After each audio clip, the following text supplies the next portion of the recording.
Olá, que prazer estar novamente com vocês aqui no nosso podcast de Coração Aberto. Sejam todos muito bem-vindos. Meu nome é Ângelo Severo e eu estou muito feliz de estar aqui hoje com uma convidada muito especial. E ela é Cleia Birman, mas hoje eu não vou apresentar ela. Ela vai se apresentar para vocês. E eu já quero, desde já, agradecer a tua presença, querida, né, a tua disponibilidade, do teu tempo de estar aqui conosco. Como eu te disse, é uma honra, né, estar aqui com você. E quem é a Cleia Birman? Olá, paz do Senhor, irmã Angeluce, a todos que estão nesta manhã ou nesta tarde nos assistindo, nos ouvindo, que Deus esteja abençoando a vida de todos nós. Primeiramente, eu gostaria de dizer que é uma alegria imensa estar aqui, uma honra, né? Estar aqui neste programa tão abençoado que Deus te deu a graça de estar conduzindo e de maneira muito perfeita. Como tu disseste, o meu nome é Cleia Birman e como diz o De Moraes, é De Moraes também. Geralmente, De Moraes, geralmente me chamam, todo mundo me chama de Cleia Birman. É mais curto, né? Mas é Cleia Birman de Moraes. Eu tenho 47 anos, aproximando ali dos 48. Sou natural da cidade de Catuípe, é uma cidade pequena, distante a 380 quilômetros de Uruguaiana. E desde 2006 moro aqui na cidade de Uruguaiana, a qual adotei como minha casa e amo muito essa cidade. Eu sou formada em contabilidade, sou contadora. Olha aí, ó, uma curiosidade que a gente já não sabia. Eu não sabia que tu era contabilista. Sou. Entre tantos dotes, contabilista também. Imagina. Eu me formei na Universidade de Juí, na Unijuí, e também cursei o curso de Direito. Não concluí porque casei e vim à Uruguaiana. E aqui, como não tinha, eu não pude terminar. Atualmente, hoje, trabalho com meu esposo, trabalho na igreja, trabalho no lar, né? Que é um trabalho bem extenso, bem puxado. E é isso aí, né? Não tenho filhos, Deus não me deu essa herança, né? Que a Bíblia diz que os filhos são herança do Senhor. Mas, de nenhuma forma, nunca tive problema com isso. Sou bem resolutível nessa questão. Mas é mãe de pet. Tem o Flock. Tem o Flock. Nós não podemos deixar de falar do Flock. O Flock. O Flock, né? A mãe de pet, né? Cleia, me diz uma coisa. Tu sempre foi cristã? Não. Não? Não. Me conta, então, o teu testemunho aí. Né? Eu estava falando para a Cleia que eu conheço o testemunho dela. É um testemunho muito lindo. Né? Mas muitos que vão nos ouvir não conhecem o testemunho da Cleia. E além de lindo, ele é um testemunho edificante para a nossa vida, né? Então hoje a Cleia vai nos contar, né, o teu testemunho, Cleia. Vamos lá. Vamos começar um pouquinho antes do testemunho da conversão. Eu nasci no interior, numa localidade do interior do município de Catuípe que se chama Bom Sucesso. Até os 6 anos, por aí, morei no interior. Então eu também tenho as culturas de colono, como eu gosto de falar, né? Gosto muito de terra, gosto de plantação, essas coisas, gosto muito. E em torno dos 7 anos a gente veio morar em Catuípe, a cidade. Minha mãe tinha terra, os meus pais, né? Nós morávamos lá. E aí, por alguma decisão dos meus pais, viemos morar em Catuípe. E ali, meu pai montou um negócio. Então, a gente tinha as terras e tinha um negócio na cidade. E ali fomos crescendo. Só que a vida matrimonial deles não deu certo. Meu pai e minha mãe vieram à cidade. E meu pai se vislumbrou com a cidade, com coisas novas. E aí, ele acabou que se perdeu. Meu pai era um homem ele era muito amigo, muito simpático e ele teve muitas amizades e essas amizades levaram a ele ao mundo. As amizades, né? E esse mundo era um mundo de jogos e um mundo de mulheres. Mas ele não era cristão ainda nessa época? Os meus avós, pais dele, sim. Toda a minha família é cristã. Tanto de parte de mãe quanto de parte de pai. Minha bisavó, ela dirigiu um coral lá na Tchecoslováquia.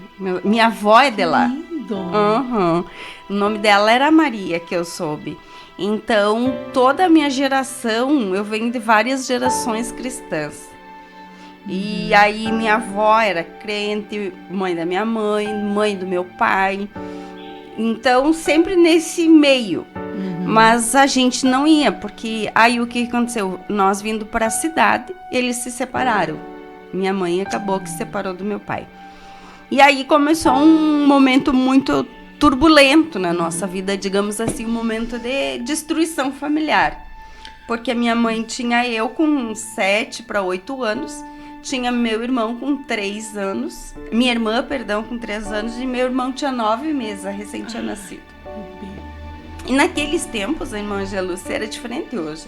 Quando tu se separava, tu não voltava para casa dos pais, porque meu avô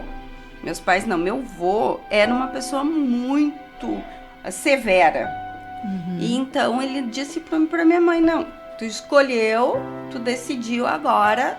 Os pais não aceitavam, os filhos se separar. Não. E muitas vezes, quando havia separação, ainda a culpa era sempre da mulher também. Né? Geralmente. Também, né? E o meu avô, como ele não tinha nada colocado nos bens no nome dele, porque ele era de outra nacionalidade, ele passou para os filhos. Então a minha mãe já tinha ganhado uma porção.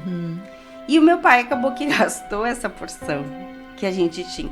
E aí a gente foi passar um processo que eu digo, talvez muitos diriam assim, ó, é um processo que dolorido, é um processo muito difícil, mas que serviu para a nossa vida. Porque apesar de todo o processo que a gente passou, Deus sempre nos sustentou. Tu vê nesse processo, Cleia, que havia um propósito? De sempre. Deus? Sempre. Aí com 7, 8, ali a gente ficou sozinho. A minha mãe, no caso, separada, ela ficou doente. E a gente pequeno, a gente começou a ir para casa de um, ir para casa do outro, porque além da minha mãe estar doente, a gente não pôde voltar à casa dos meus avós, que tinham condições financeiras de nos acolher. E a gente passou a ficar na casa das pessoas até que tudo se acomodasse. Aí começa um processo também de dificuldade muito grande financeira. E nesse período também, como a minha mãe teve leucemia. Nesse período. Com vocês pequenos ainda separados. Nós pequenos, separada e sem dinheiro. Eu me lembro que ela foi pro hospital na cidade de Juí e o médico disse para ela assim, ó, ela tem 1 hora de vida. E nós pequenos ali em volta da cadeira de rodas, que a mãe tava numa cadeira de rodas, e eu me lembro, irmã Angelus, como fosse hoje, assim, que a gente chorou. Eu me lembro que eu chorei. Imagina, criança. E eu disse, Deus, a gente não tem mais nada. A gente perdeu tudo, o pai foi embora e agora a gente só tem a mãe. E ainda o Senhor vai levar a mãe. E eu nem sabia fazer oração, nem imaginava o que era oração. E ali naquele momento a gente orou. E os médicos levaram ela para fazer uma transfusão de sangue. E para honra e para glória do Senhor, aquela 1 hora de vida já passou de 30, 40 anos. Meu Deus. E a minha mãe foi curada, eu creio assim, que claro, foi a medicina, mas foi também a oração daquelas 3 crianças ali, ó, pequenininha, e Deus, porque Deus olha e Ele ouve e Ele atende o coração íntegro. E ali a mãe saiu do hospital, aí a gente já começou a se acomodar melhor. Só que, com 9 anos, eu comecei a trabalhar. Por quê? Porque eu via que se eu quisesse um copo de água, um refrigerante na minha casa, não tinha. Eu não tinha de onde vir. Apesar que a minha avó, mãe da minha mãe, ajudava nós.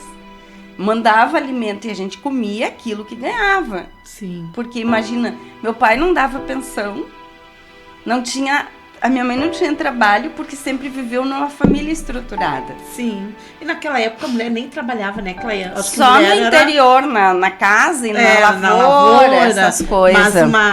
um trabalho remunerado. Não tinha, era porque assim. tinha que cuidar dos filhos, né? Não tinha essa cultura que tem hoje, que a mulher, né? E muitas vezes, enganosamente, acha que está fazendo bem, acaba fazendo mal, porque terceiriza a criação dos filhos, né? Então era complicado naquela época, né? Mais difícil que hoje. Hoje ainda é difícil, imagina naquela época. Sim.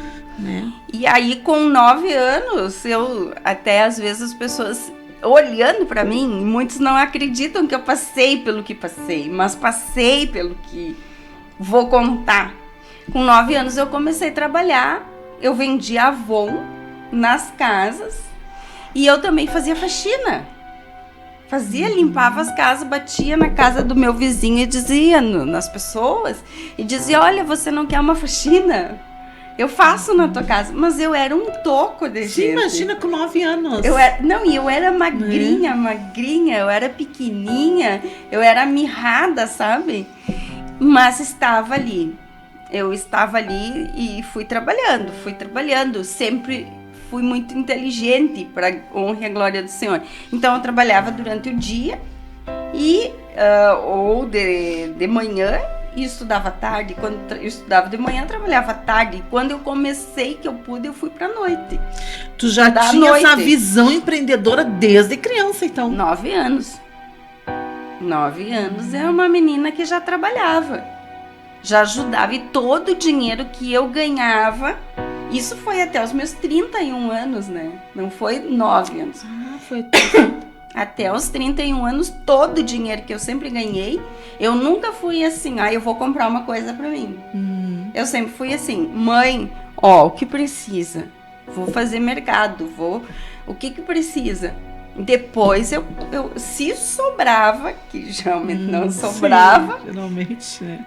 Aí eu comprava alguma coisa pra mim, mas o meu projeto, a minha vida, sempre foi sustentar, não no sentido de sustentar, né? Mas auxiliar a minha família. Ajudar. Família era prioridade pra ti. Sempre. Eu sou uma leoa, assim, em questão de mãe e dos meus irmãos, porque eu, na verdade, praticamente criei os meus 2 irmãos, porque a minha mãe ficou esse período doente até ela se recuperar, e a gente que tava ali, né? E tu era a mais velha, no E caso, eu sou né? a mais velha, sim. Então, eu sou a mais velha, daí eu tenho uma irmã 3 anos mais nova que eu e um irmão 6 anos mais novo que eu. No caso, a minha irmã tem 43 e o meu irmão tem 41. E aí, irmã Gelu, se desse... Tu pegou essa responsabilidade pra ti, daí, né? Peguei. Eu vou te dizer assim, infância, tenho lapsos de infância, assim, de brincar pouca coisa, tipo criança que brinca de boneca, que brinca de casinha, nada disso existia pra mim. O momento que eu pensava, o que eu posso fazer pra construir, pra ajudar mais a minha família. Ai, que lindo. Eu sempre pensei nisso. E aí, com 14 anos, eu já me formei no 2º grau. E eu tive a oportunidade de trabalhar num escritório daí. Aí a minha vida cresceu, né? Imagina, sair da faxina pro escritório. Daí já... E aí, nesse ponto aí, Cleia, eu vejo assim, a palavra de Deus se cumprindo, né? Honra pai e mãe, e os teus dias serão prósperos na terra, né? Teus dias serão prolongados na terra, né? E prósperos, né? O primeiro mandamento, inclusive, da Bíblia, com promessa, é esse, né? E o que é honrar o pai e mãe? Honrar o pai e mãe, pra mim, não é você dar uma roupa pra tua mãe. Não. É você cuidar da tua mãe. É tu saber se ela tá bem. Olha, não tem o dia que eu não ligue pra minha mãe. Mãe, como é que dormiu? Mãe, como é que tu tá? Mãe, tá precisando de alguma coisa? Mãe, então assim, minha mãe ela é assim uma joia que eu cuido. Isso é honrar. Né? Né? Não é aquela questão assim, não é questão financeira. Não. Porque, tipo assim, ó, tu tem uma situação financeira estável, pra te comprar um vestido, 2, 3 vestidos dar pra tua mãe, isso aí não seria nada, né? Então, assim, ó, não é a questão financeira, é a questão do cuidado, né? É a questão de tu, todo dia ali, tu ligar pra tua mãe ou passar uma mensagem, nem que seja, e saber, ó, mãe, como é que tu tá? Como é que tu passou? Que idade tem a tua mãe, Cleia? 76. Né? E tá, graças a Deus, muito bem. E mora em Catuípe, ela? Mora lá em Catuípe. Ah. E aí, irmã Angeluce, desses 7 anos até os 14, digamos assim, esse período que eu comecei a trabalhar, foram períodos muito difíceis. Porque tu imagina uma criança ter que trabalhar pequena, né? Tu ir no mercado, tu ir na escolinha e os teus colegas levarem um lanche na escola e tu não ter lanche para levar. Tu querer comprar um chocolate e tu não ter para comprar um chocolate. Uma das coisas assim que eu nunca me esqueço, que ficou marcada quando eu era criança, que eu fui num supermercado em Juí com uma amiga minha, uma coleguinha de aula, e o pai dela deu um dinheiro para ela comprar um iogurte.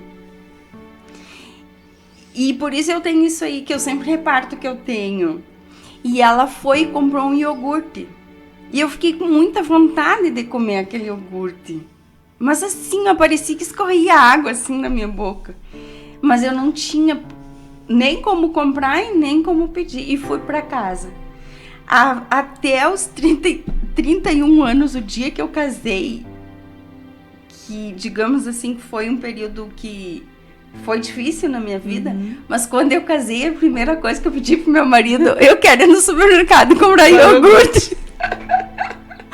Né? E Deus honrou, né? Hoje tu pode comer todos os iogurtes. E eu comprei todos. Pergunta pro Mir. Eu comprei todos. Eu vim com 2 sacolas. Por isso que eu digo enormes. assim, Cleia, é tão bom assim quando a gente tem essa sensibilidade, né? De entender que às vezes a gente pode, mas o que tá do nosso lado não pode.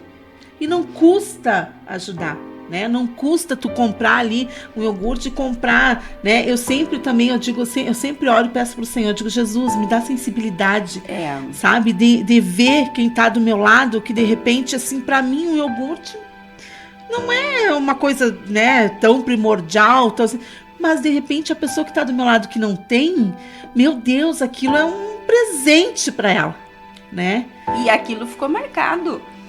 Tanto que daí, o dia que eu fui no supermercado, que era o antigo Big, que eu comprei, eu acho que deu em torno de uns 70. Só de iogurte. 70 iogurte. Ah, 70 iogurte. Eu comprei todos. Tu olhou e disse assim, tu é bom, Senhor mesmo. Hoje eu tenho. Aí eu disse, meu Deus. Mas era uma coisa que tava na minha mente. E é uma coisa que te marcou, né, que aquilo ficou marcado em ti, tu pensa, não, quando eu puder, eu vou saciar essa vontade, eu vou comer. E o interessante, irmã Angeluce, que eu digo que sempre, como Deus, ele trabalhou em mim desde pequena. Então eu ganhava o meu valorzinho lá, 10 reais, 5 reais, naquela época, e eu ia no mercado, nunca me esqueço, comprar carne moída, ou mortadela, ou salsicha e pão. E leite. Eram essas coisas que eu comprava. Só que se sobrasse R$1, R$2, digamos, naquela época, que era bastante dinheiro, Deus sempre colocava alguém no caminho para me pedir um valor. E tu dava aquele... E eu dava aquele dinheiro. Aí nós já vamos entrar na semeadura. Sempre. Né? Deus é testemunho do que eu tô falando. Sempre. Depois, quando eu fiquei jovem, sempre. Eu dizia, eu tô com 10 reais aqui sobrando, vou tomar um sorvete. Eu saía na rua, porque eu tenho um princípio. Para 2 pessoas que eu dou dinheiro na rua, assim, quando me pede. Ou é uma criança, ou é uma mulher. Eu não dou para homem. Homem tem força, homem tem capacidade. Mas para uma criança e uma mulher eu dou. Então Deus sempre colocava uma mulher, uma criança para me pedir dinheiro. Não, e era tão interessante porque chegava assim, ó, que sabiam que eu dava, todo mundo sabia que eu dava na cidade pequena, né? Aí chegava assim, tia, tu tem 5 reais no bolso para me dar, ou 2 reais, né?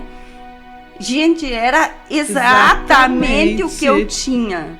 E às vezes falava com Deus, Deus mandou tu me dar os R$2 que tá no teu bolso. Meu Deus, então vou ter que dar. Tá, toma, não quero nem ver. Leva.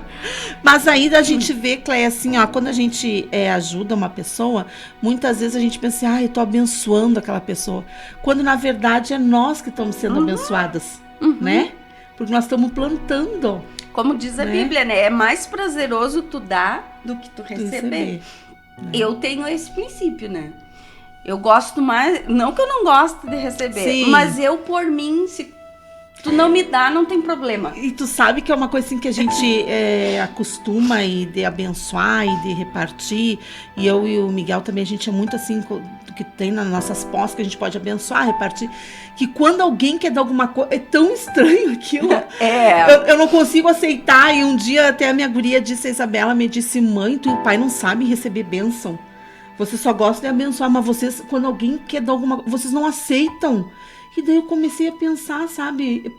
Quando alguém vinha me dar alguma coisa, eu pensava assim, parece que eu tô tirando da pessoa, eu não conseguia aceitar, também sabe? Também sou desse sentimento. Sou assim. Então, é bem isso mesmo. Aí, nesse período, antes de eu me formar, todo ali, muitas vezes, a gente passou necessidade, como alguma vez já contei, e a gente teve que...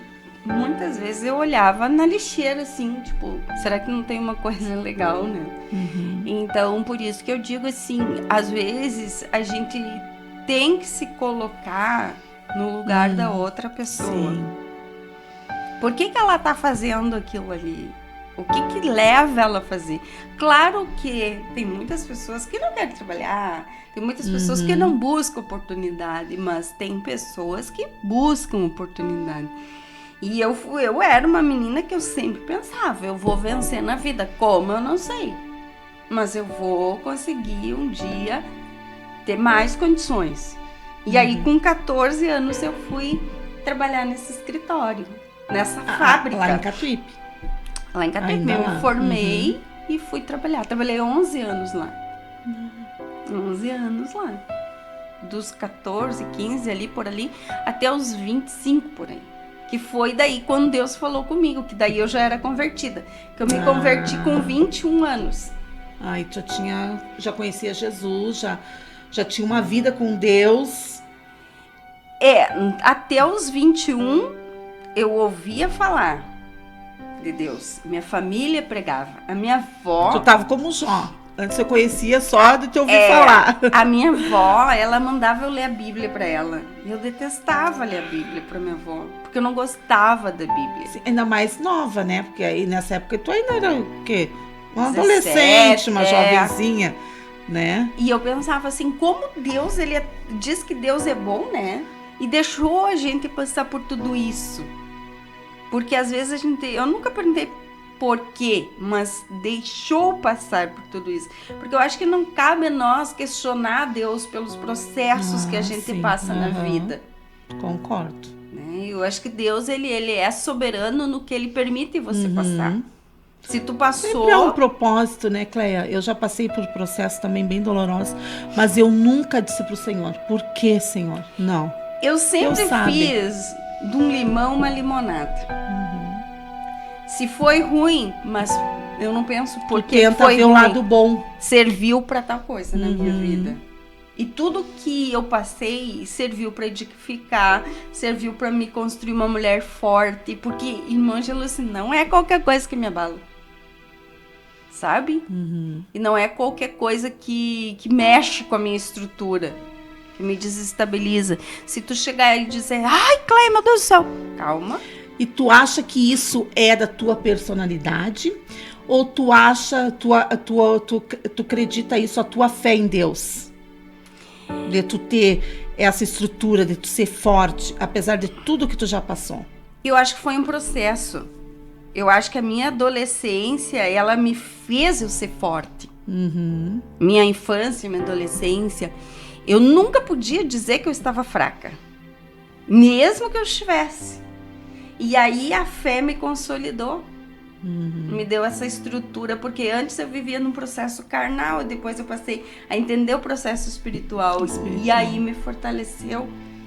Porque você imagina ter uma responsabilidade, ver tua mãe ali à beira da morte com 1 hora de vida, os teus irmãos pequenos, tu tem que tomar uma posição. E tu pegou essa responsabilidade pra ti porque tu era mais velha. E aí tu te sentiu nessa posição, né? Que na verdade não é, né? Tu era uma criança ainda. Mas tu te vê naquela situação e tu vendo assim, não, eu sou a mais velha, minha mãe tá doente, meu pai tá ausente.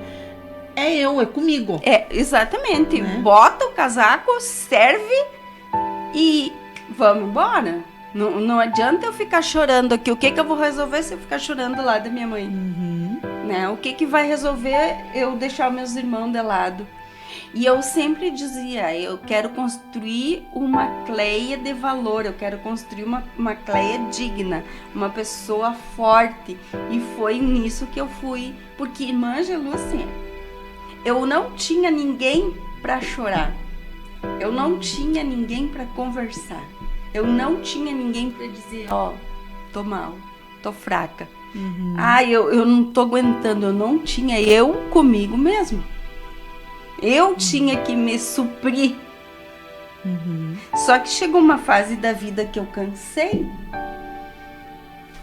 Parece que as minhas forças também não se aguentaram. Quando eu tinha, daí eu comecei a trabalhar no escritório, eu trabalhava das 7 às 7 quase da noite. Aí eu ia, eu morava 2 quadras, eu pegava meu material e ia de ônibus para a faculdade em Ijuí, sem janta, sem tomar banho, sem nada. Ia para a faculdade, me formei com média 10 no meu TCC, tirei 10 no TCC, chegava em casa meia-noite, tomava um banho, nem jantava, comia qualquer coisa e dormia outro dia 7, 6h30, estava de pé para trabalhar. E por isso... E final de semana eu vendia. E aí as pessoas às vezes olham e pensam assim, ai, foi sorte. Não. Né? Tem a vida hoje assim, até sorte, né? Casou bem, alguém ajudou. Não vê todo o processo que se passa lá atrás, né? Exatamente. É um processo, nada vem de mão beijada, nada cai no nosso colo. E é como tu diz, Cleia, oportunidades tem, e quando tem, tu tem que agarrar, tu tem que, né? Não adianta tu ficar só em casa chorando, se lamentando, porque não vai cair do céu, Deus não vai te jogar no colo. Às vezes a pessoa pede, Senhor, abre uma porta de emprego, mas aí Deus abre, não, assim não quero. Não era o que eu queria, né? E aí, né? Eu abraçava tudo que aparecia, claro, só que eu dizia... Para mim, no caso, apareciam muitas oportunidades erradas. Eu dizia não. Sim, a gente tem que ter esse discernimento, né? Não, isso não compete a mim fazer. Isso tá errado. E eu sempre pensava na minha família. Sim. Se eu fizer isso, eu vou desestruturar eles. Sempre foi não foi um fardo, não é essa a expressão, mas sempre foi aquilo que eu vesti e naquilo eu me fortifiquei. E aí, com 21 anos, eu tinha tentado 2 vezes me matar. Porque eu tava cansada. Eu tinha um esgotamento. Imagina, hoje em dia, qualquer filho, qualquer coisa que acontece, levar no terapeuta, levar no psicólogo. Eu era terapeuta de mim mesma, eu era psicóloga minha mesma. Eu não tinha quem recorrer. Quem eu ia dizer? Ao meu pai, que abandonou nós? A minha mãe, que estava naquela situação, os meus irmãos que dependiam de mim, que também depois eles também começaram a trabalhar, né? Também começaram, meu irmão pequeno já começava aquelas raspadinhas que tinha antigamente, né? Nem sei se você lembra, ele vendia, né? Lavava carro. A minha irmã começou a trabalhar de secretária também no dentista, então daí todo mundo começou a se ajudar. Só que daí chegou um momento que eu cansei. Sim. O meu corpo, a minha mente se esgotou. Eu tinha 45 quilos. Nossa. Era magérrimo. Só que interessante, irmã Angelúcia, sempre alguém vinha pra mim, tá tudo bem. Tu era sunamita. Tudo bem, vai tudo bem. Vai tudo, falta alguma... Não falta nada. E aí, com 21 anos, que depois de alguns processos, assim, de sofrimento, que eu acho que eu entrei em um processo de depressão, hoje eu entendo, assim. Aí tinha um rapaz, que inclusive era o mesmo nome do meu pai, Naor, no meu pai é Naor. todo final de semana ele ia na minha casa me convidar para ir no culto. Eu disse, pelo amor de Deus, não me venha mais aqui. Aí domingo até tarde ele batia na porta. E a minha porta da casa era de vidro. Só que era um vidro canelado, mas eu enxergava ele. A silhueta já sabia que era novo. Ela veio na hora. Aí era Dia dos Pais. Era agosto, nunca vou me esquecer. Agosto. Aí ele foi lá e bateu lá na minha casa. Vamos pro culto, hoje é culto dos pais. Eu, mas que Dia dos Pais? Olha o que meu pai fez comigo. Mas é interessante que assim, ó, eu sempre perdoei o meu pai, procurei... Que eu nunca tive figura de pai. Meu pai, pra mim, é um homem estranho que eu via na rua. A mesma sensação. Como tem filhos que é agarrado no pai, que é o pai. Então, pra mim, nunca existiu pai na minha vida. Pra mim, pai foi alguém gerador que me gerou e por ali parou. E aí, ele disse, então, no próximo culto eu venho. No próximo domingo ele veio. Aí, 7 de setembro. Ele disse, hoje tem um culto especial de cura, de libertação, e hoje tu vai. Eu falei, ai, pelo amor de Deus, eu vou ir pra... Esse homem parado pra se livrar, né? Vou me livrar de uma vez. Sim, foi mesmo pra se livrar. Eu pensei assim, não, agora é pra se livrar de verdade. Nunca mais ele vai vir na minha casa. E foi aquele dia que eu aceitei Jesus. Foi algo assim que é inexplicável e vários testemunhos, se a gente parar aqui pra contar, assim, é como eu digo assim, é pra quem crê. Coisas que eu vivi, coisas que eu passei, experiências com Deus que me deram, digamos, estabilidade na fé. Porque hoje eu percebo que as pessoas têm pouca estabilidade, elas são instáveis. Hoje elas estão com a fé lá em cima, depois a fé desce. Elas estão na igreja, daqui a pouco elas estão fora. Elas creem em Deus, daqui a pouco não creem mais. E aí foi nesse dia que o pastor Jorge do Amaral, que foi meu pastor, que me batizou, fez o convite e eu aceitei Jesus. E foi algo lindo, porque eu me lembro que eu era amarrada, eu me senti como amarrada no banco e ele dizia, você quer aceitar Jesus? Levanta a mão, né? E eu queria, mas algo me amarrava. Claro, o que amarrava? Eu nunca fui uma pessoa má, nunca, isso eu nunca me considerei. Mas o mundo não queria me largar. Sim. Né? Porque eu era uma menina muito influenciada. Influenciável, falei a palavra errada, influenciável. Eu dizia, ei pessoal, vamos tal lugar. E aí eu juntava uma turma e eu fazia bordados, costurava roupa para minhas amigas, inventava moda. Eu sempre gostava de inventar as modas com elas.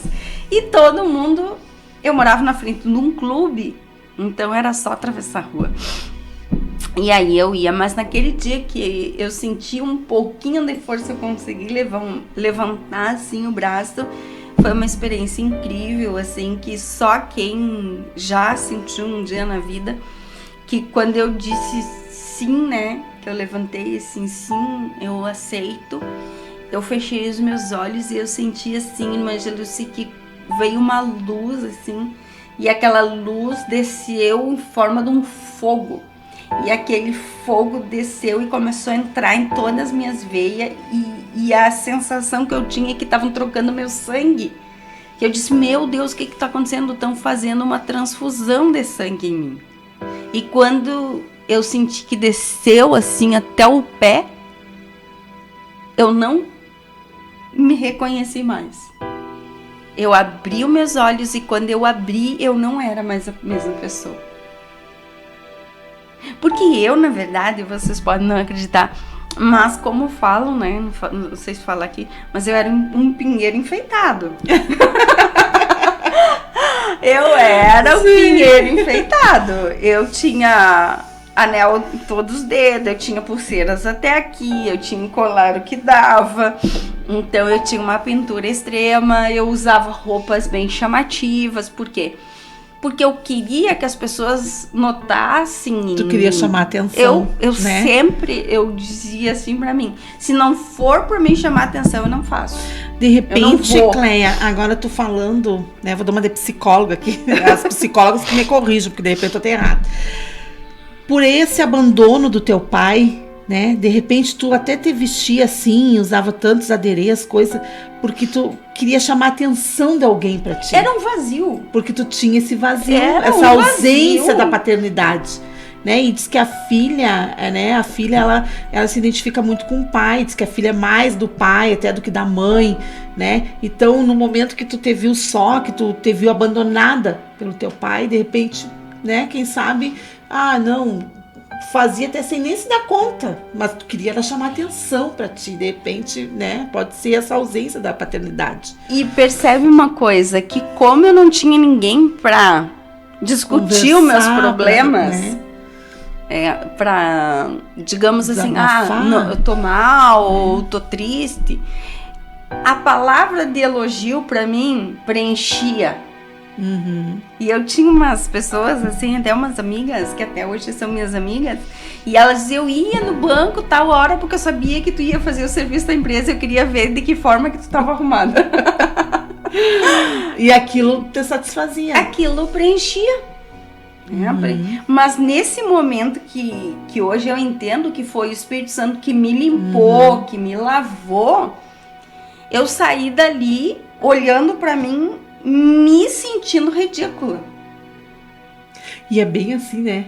A gente às vezes quer colocar algo mais e aí tu te olha no espelho e assim, ai, mas essa não sou eu, ai, não tá combinando, parece que é uma coisa estranha, né? Tu te olha assim, parece que tu não te identifica, que tu não é tu aquela ali, né? Porque, assim, ó, na minha juventude o que chamava atenção era o meu corpo, as minhas vestes, o meu exterior. Quando eu aceitei Jesus, essa parte eu cortei. Eu disse, pra que as pessoas precisam me ver? E aí, a partir daquilo ali, eu mudei as minhas vestes. Eu mudei. Na verdade, nem eu mudei. Eu falei errado, é um testemunho que é só pra acreditar quem acredita. Só pra quem tem fé nisso. Porque o que acontece? Eu, numa noite, passado alguns dias dali, eu estava dormindo e eu me acordei e sentei na ponta assim da minha cama. Porque, irmã Gelúcia, eu usava calça normal, só que eu não usava uma calça normal, eu usava uma calça grudada, o que pudesse, justa, o que coubesse em mim, uma blusa, barriga de fora, essas coisas, sabe? Coisas pra chamar atenção mesmo. Pra atrair. Né? Não era questão de atrair homens, não, era questão de atrair para as pessoas me olharem, me achar bonita, para me satisfazer esse vazio que tinha dentro. E naquela noite eu acordei, sentei na ponta da cama e um anjo veio pela janela assim e abriu meu guarda-roupa e ele disse, a partir de hoje tu não vai mais usar essas roupas que tu usa. E começou a tirar. Eu nunca me esqueço que eu tinha 28, 29 calças. Começou a tirar, isso tu não vai usar, isso tu não vai usar. Eu tinha uma saia e uma blusa decente. E o anjo falou pra mim, a partir de hoje tu só vai usar essas roupas. Eu te chamei pra ser diferente. Eu quero que tu seja assim. Tu não vai ser mais a Cleia. Pegou uma caixa de joia que eu tinha brinco de tudo que é cor, de tudo que é jeito, ouro, prata. Eu era muito combinante, eu sempre gostei de muita combinação. E esse anjo jogou tudo no chão. Tu acredite, isso é pra quem acredita? De manhã, quando eu acordei, as minhas roupas estavam tudo no chão e tava tudo jogado no chão. Eu tava dormindo. E a partir daquele dia eu usei calça, não usei mais calça, não usei mais roupa decotada, não usei mais roupa justa. Até um vestido justo, eu acho que tu nunca me viu, né? Não. Porque eu não tenho, porque eu não uso. Se eu usar um vestido meio justo, que eu senti que tá um pouquinho justo, eu boto um coletão por cima. Porque eu não quero que apareça o meu corpo. Eu não preciso que apareça o meu corpo. As pessoas não precisam evidenciar o meu corpo. Até porque o nosso corpo é pro nosso esposo, né? É. Então, assim, ó, é muito lindo isso. E foi uma experiência tua, né, com Deus. De repente, alguém que esteja nos escutando acha que, não, é bobagem, eu gosto de andar assim, mas a tua experiência com Deus, aquilo que o Espírito Santo tratou no teu coração, trabalhou em ti, e isso não foi peso para te deixar. Né? Então, assim, a gente, quando é o Espírito Santo trabalhando na nossa vida, a gente deixa essas coisas e não pesa pra gente. De maneira nenhuma. É tão leve, tão normal aquilo assim, não quero a mesma coisa, né? Que eu tiver esse potinho com essas bolachas, né? E dizer, não quero aqui. Tá bom, tá ali do lado. Não mudou nada. Mas, foi Cleia... Tão automático. Né? E, Cleia, me diz uma coisa. Tu me contou todo o teu testemunho aí, uma pinceladinha, né? Dessa parte, eu acho que principal do abandono do pai para uma criança de 9 anos, né? Vivenciar isso não deve ter sido nada fácil, ainda mais que tu, né, tomou toda a responsabilidade para ti. Ficou algum trauma disso na tua vida? Jesus cura feridas? Talvez tu diga assim, irmã Ângela, tu não sabe que Jesus cura feridas. Mas eu te pergunto, de repente até essa pergunta pode parecer meio infantil, mas eu pergunto porque vai ter pessoas que vai estar nos assistindo que não conhecem a Cristo, não entendem esse amor de Jesus por nós. E aí, por isso eu te pergunto, ficou algum trauma? Tu acha que Jesus curou teus traumas? Jesus cura feridas, cura traumas? Eu vou te contar uma coisa que parece absurda. Mas eu acho que eu nunca contei isso. Olha, em primeira mão pra nós, de coração aberto. Não, ela tá de coração aberto. Rasgando o coração. É isso que a gente quer. Acho que eu nunca contei isso pra ninguém. Como eu passei um processo bem difícil, um dia eu orei. Eu disse pra Deus. Eu orei e disse pra Deus: Senhor, apaga da minha mente, porque tudo a gente tem é na mente, né? Na nossa psique. E a mente judia da gente, se deixar. Na nossa psique, psique estão as vontades, as emoções, as decisões, tá tudo ali. E eu fiz uma oração. A partir do momento que eu aceitei Jesus, que a Bíblia diz que todas as coisas se fez novo, eu disse: Senhor, eu quero te pedir uma coisa. Apaga da minha mente tudo que passou. É como se eu não existisse. Todo esse período que eu vivi, apaga. Eu não me importo. Eu não quero saber. Eu não quero essas lembranças. Tanto que Deus apagou. Se tu me perguntar, tu lembra o dia que tu perdoou teu pai? As coisas, eu fui tão curada que eu posso falar e as coisas não fazem a menor diferença na minha vida. Isso é o perdão, né? Às vezes as pessoas dizem assim, perdoar é esquecer. Eu acho, no meu pensamento, que esquecer é amnésia. Perdoar é quando tu fala aquilo que te machucou lá atrás e hoje não te machuca mais. Não faz a menor diferença, não mexe comigo. Isso eu acho que é o perdão. Tanto que eu vou te contar um testemunho para te ver como Deus prova nós. Que aí eu comecei a trabalhar, juntar um dinheirinho, que eu queria comprar um carro, tinha um sonho de passear com a minha família, ter um carro. E comprei, graças a Deus. Mas antes de comprar, o meu pai foi lá em casa. Eu tinha, naquela época, 1.700. Nem sei quanto que daria hoje. Mas era uma poupança que eu tinha, assim, tipo, guardando para comprar um carro. E o meu pai estava num processo, que ele tinha um filho, que se ele não pagasse a pensão, ele ia pra cadeia. E é a única coisa que dá cadeia mesmo no Brasil, né? E o meu pai foi lá na minha casa pedir o dinheiro. E tu deu? Eu dei. Então, realmente... pai, pega e leva. Quando eu conheci o Almir, sabe qual o primeiro presente que o Almir me deu? Não. Mas tô imaginando já. Uma chave preta. Um carro. Olha só que bênção. Então eu digo assim, eu podia ter dito pro meu pai, não, eu não vou te dar. Não, tudo que tu fez, né? Não, pega e vai. Sabe? Até, não vou dizer que eu não senti dor no coração de dar aquele dinheiro. Mas eu pensei, não, que vá.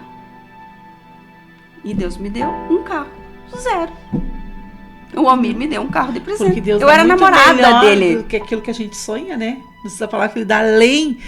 Tu ia comprar um carro usado, com certeza. E aí tu ganhou um carro 0. Né? Então, assim, ó, é prova que Deus, ele sempre dá além do que a gente pede, né? Além do que a gente sonha. Porque o meu foco não está nas coisas. O meu foco está em Deus. Eu só se penso tiver, como Jó. Tu ama Deus, e se não tiver, tu ama do mesmo jeito. Deus me deu e Deus levou. Bendito seja o nome do Senhor. Se amanhã tu dissesse pra mim, Cleia, tu vai ter que começar do 0. Tu vai ter que começar a trabalhar, fazer faxina, ok? Aonde eu começo? Sabe? Eu não sou aquela pessoa, não, hoje eu estou num patamar que eu não posso sair. Se eu vou ter que voltar, uma das coisas que eu não consigo comer muito hoje, de tanto que eu comia salsicha e carne moída. Mas eu como, assim. Se tiver que comer, come, salsicha né? eu não como porque é uma coisa que... É uma coisa que faz industrializada, mal, né? Mas a carne moída eu como, mas não gosto, assim. Gosto, porque eu comi muita carne moída. Mas se eu tiver que voltar a comer só carne moída, eu vou comer. Tranquilo, né? Sabe, eu não tenho um problema, assim, ó, de dizer, tu tinha e tu vai perder, ou tu tinha e tu não tem, não. Tudo pertence a Deus. Desespero, e agora, o que eu faço, meu Deus? Eu entendo que tudo que a gente tem é permissão de Deus, Ele nos empresta. Nós somos mordomos das coisas de Deus. Se tu tem um carro é porque Deus te deu, porque Deus confia em ti para te dar aquele carro. Deus confia em ti para te dar aquela casa. E porque eu sempre digo assim, ó, tem pessoas que não têm mais, Exato. Porque são pessoas que assim, ó, não é meu, ninguém encosta, ninguém tasca. Não reconhece nem que foi a misericórdia de Deus. Que foi. E quanto Acha mais ajudar o próximo, e quanto mais ajudar. Bem isso, né? Cleia, se tu pudesse apagar alguma memória, tu apagaria? Teria alguma memória que tu gostaria de apagar da tua vida? Como eu te disse, todas foram apagadas. Deus apagou. Tanto que, falando agora assim, o Almir, Deus colocou isso sempre na minha vida. Que às vezes o Almir me pede, tal lugar que a gente foi, que Deus te usou. Ai, não me lembro. Ai, Cleia, tu tá de brincadeira. Como que tu não te lembra? Eu não me lembro, porque o que passou pra mim fazem parte do passado. Eu não sou aquela pessoa que eu fico, por que se eu tivesse que fazer desse jeito? Por que eu teria feito assim? Não, eu fiz, construí, se não deu certo, amei, se deu certo, ok. Então eu não tenho nada pra pagar. É uma caixa vazia que tá pra trás. O que tu considera uma superação na tua vida? Eu acho que eu mesmo. Eu acho que eu me considero... Às vezes eu olho assim para pessoas fracas, assim, eu disse, gente, eu não consigo entender como eu sou tão forte, eu não consigo passar para ela ser mais forte, entende? A tua vida, eu acho, todo o teu passado ali, a tua infância, é uma superação. Né? Porque pelo que tu falou, não era para ser a Cleia que é hoje. Né? Se tu ficasse ali chorando na volta da tua mãe... E tudo é uma questão de escolha. Não tivesse tido uma escolha, não tivesse tomado um posicionamento, não tivesse tido uma atitude, né? Então, eu acho assim que a tua vida é uma superação. Eu acho isso, né? Eu acho. Eu penso muito... Às vezes eu olho para trás e penso... Eu venci tudo isso. Eu cheguei até aqui. Ok, cheguei. Se tu pudesse voltar num tempo e te dar um conselho para ti mesma, o que tu te diria? Eu sempre fui uma pessoa que eu sempre fiz tudo com o pé muito calçado. Até hoje eu faço. Se eu for tomar uma decisão, eu penso muito nos prós e nos contras. Então eu acho assim que eu não mudaria nada. Eu acho que a pessoa que eu me tornei, a pessoa que eu me tornei, porque é como eu digo assim, o mundo me ofereceu um leque de opções. Às vezes algumas pessoas dizem, porque meu pai bebe, eu também bebo. Porque meu pai, minha mãe é assim, eu também sou. Outro dia ainda a gente conversava sobre isso, eu e a Darcila, que às vezes os filhos culpam tanto os pais, né? É mais fácil tu botar a culpa em alguém do que tu assumir os teus erros. Não, eu errei. De repente, algumas situações, realmente, o pai não soube conduzir o filho, né? A filha, alguma coisa. Mas, às vezes, é mais fácil a gente botar a culpa em alguém do que tu assumir a tua culpa. Eu gosto de uma frase, uma vez eu preguei sobre ela. A culpa é minha e eu boto em quem quiser. É bem isso. Já reparou isso? É bem... Tu nunca, a pessoa muito não, legal. A pessoa não diz assim, não, a culpa é minha, me desculpa. Não, eu virei essa água porque tu não arrumou bem esse guardanapo aqui, por isso que eu virei. Mas se tu tivesse arrumado, não, mas eu virei porque eu conduzi mal o copo. É mais fácil, né? Então assim, eu quis ser essa pessoa que eu sou. E eu lutei pra isso. Porque a vida... ao mundo, ele te abre muitas portas. Como eu era uma moça bonita, eu era uma moça saudável, eu poderia ter ido para um outro lado, para um lado da prostituição. Claro. Eu poderia ter ido, era uma escolha, era uma porta que estava aberta na minha frente. Mas eu dizia assim, não, isso lá na frente, eu sempre penso no pra frente, assim, isso lá na frente vai me destruir. Eu quero ser uma mulher honesta, eu quero ser um exemplo, eu quero ser uma mulher fiel. O dia que eu tiver um casamento, a minha prioridade é cuidar do meu esposo, da minha família. Tanto que meu marido é grudado em mim, às vezes eu digo, tu me sufoca. Mas tem maridos que são assim, né? Não consegue, parece que não se acham se a mulher não tá junto. Né? Parece que ficam perdidos até dentro de casa, né? Parece que você perde ali, se a mulher sai um pouquinho, já... Né? Às vezes, de domingo de manhã, né, ele vai fazer um churrasquinho, que ele sempre faz um churrasquinho pra nós. E daí eu digo, enquanto tu faz o churrasco, eu vou lá na cozinha, que eu tenho outra cozinha, eu vou lá na lavanderia botar uma roupa. Vem aqui comigo, depois deixa pra depois.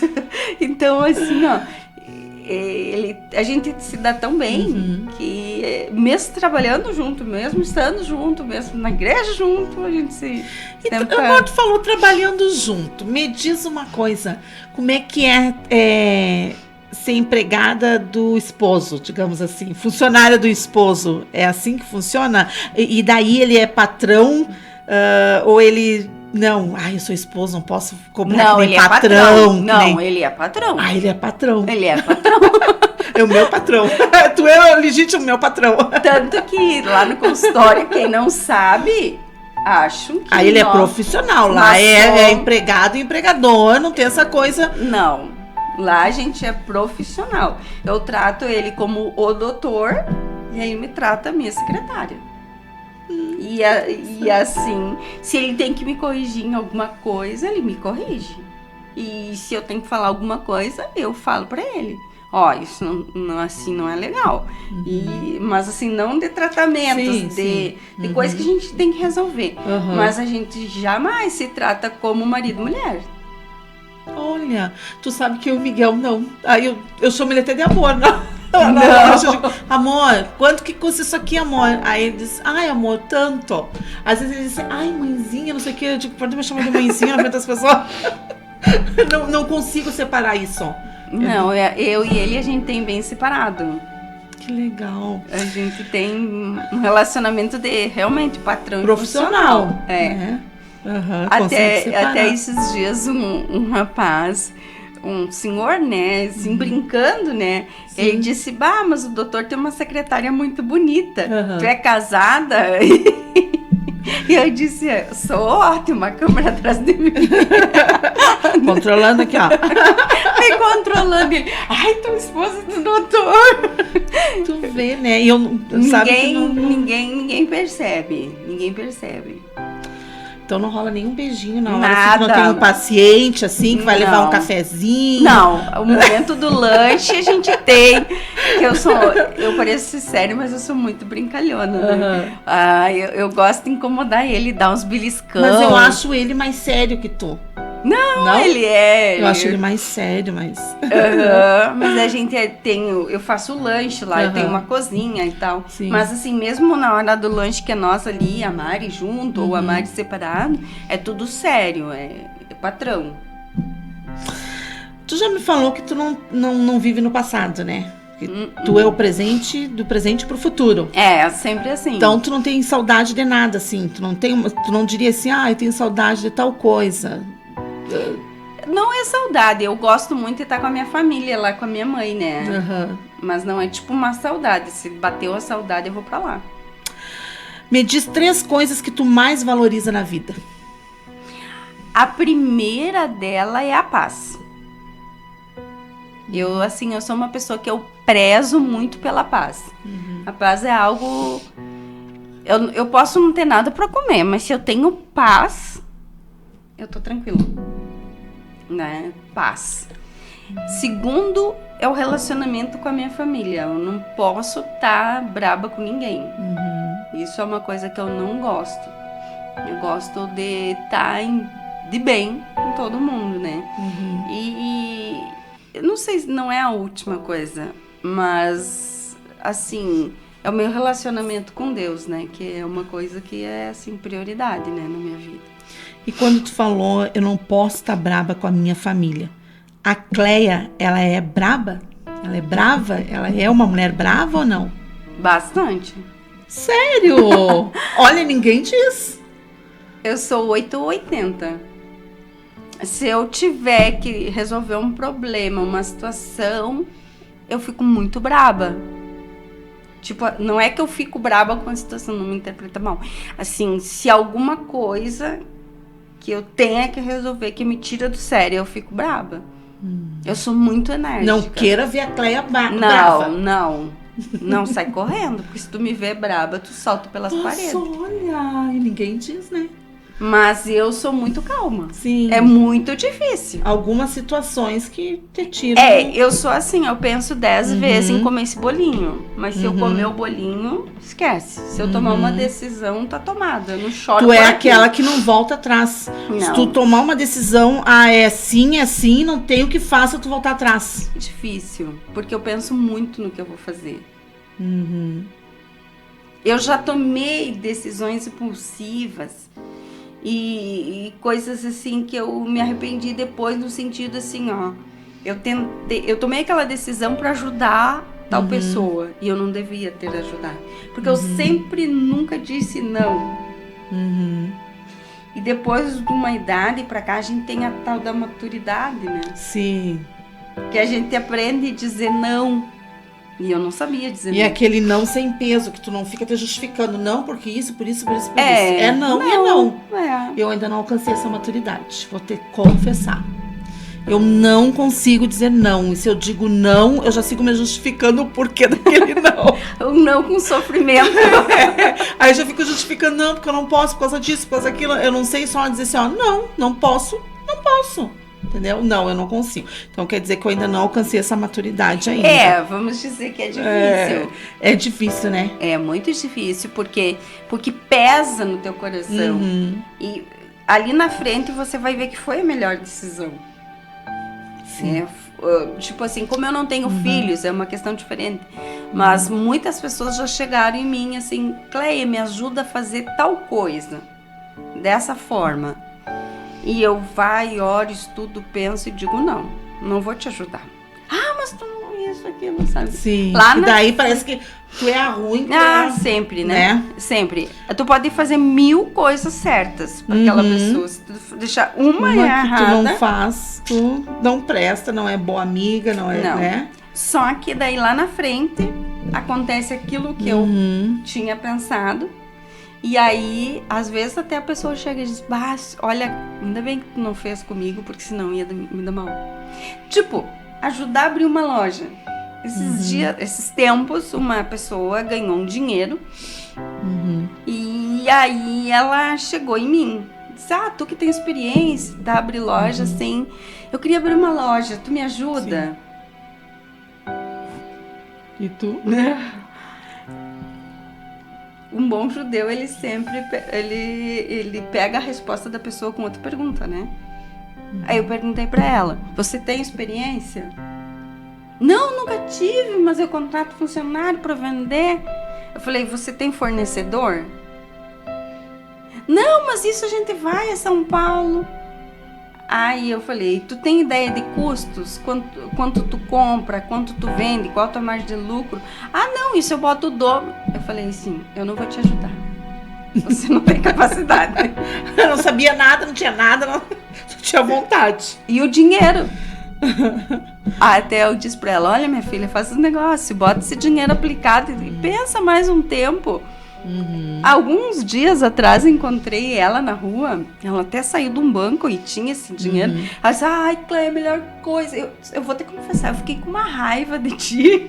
Sim, eu fiquei com uma raiva de ti quando tu me disse que não ia me ajudar, porque eu tinha certeza que tu era a única pessoa que me ia ajudar. Ainda mais que tu é de Deus, né? Porque daí as pessoas botam Deus no meio, né? Sim. Ainda mais que tu é de Deus. Justamente por ser de Deus, minha querida. Deus me orientou a não entrar nessa barca furada. E ela não abriu.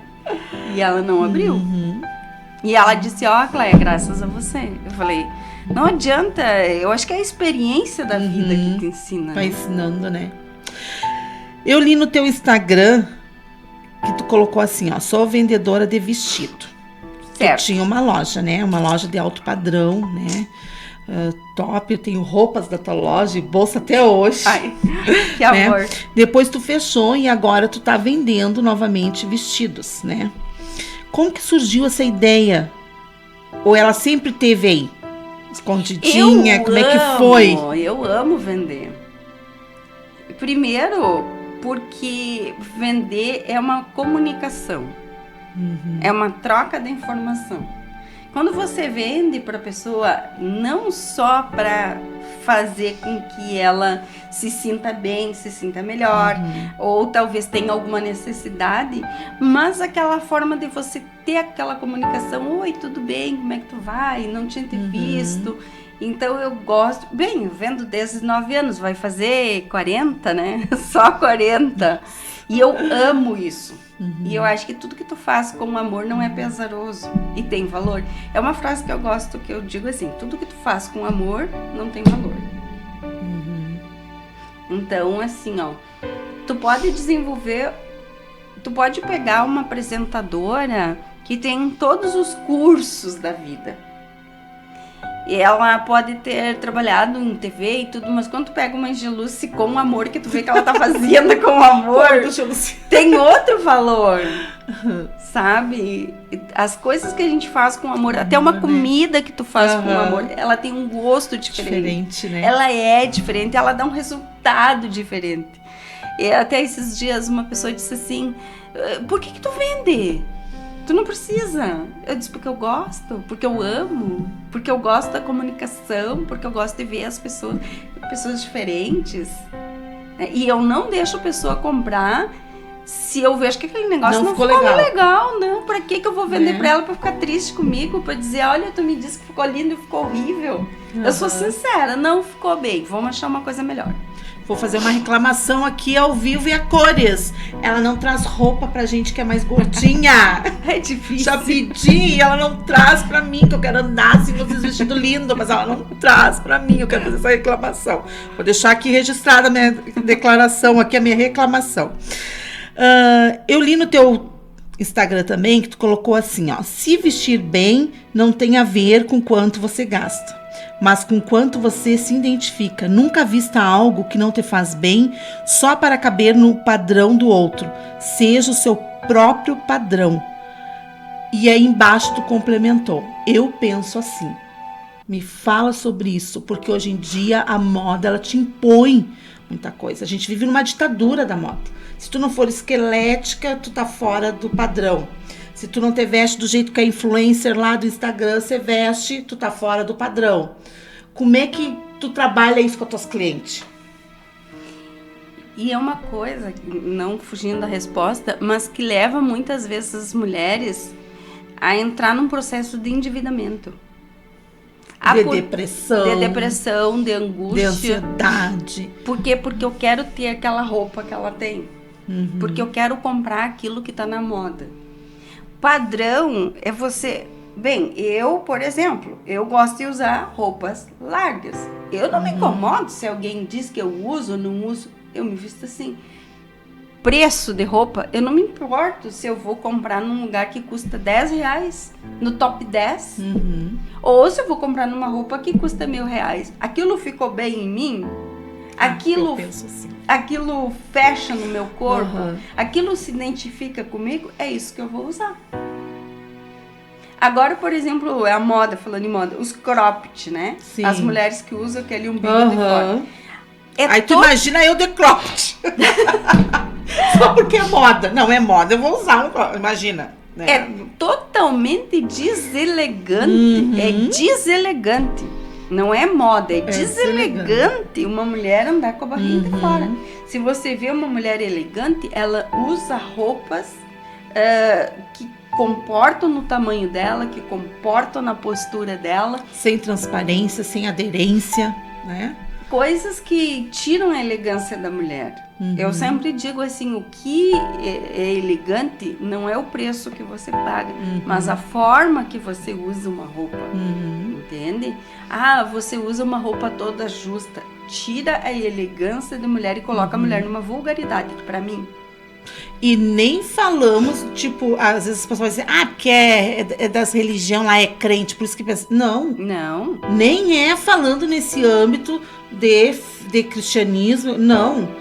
É falando em moda, né? Falando no bem-estar, na vestimenta decente, como, né, uma mulher se portar. Porque se tu for olhar, tipo, lá a Kate Middleton, né, da Inglaterra, tu nunca vai ver aquela mulher com roupa curta, com roupa justa, com roupa parecendo seco. Não.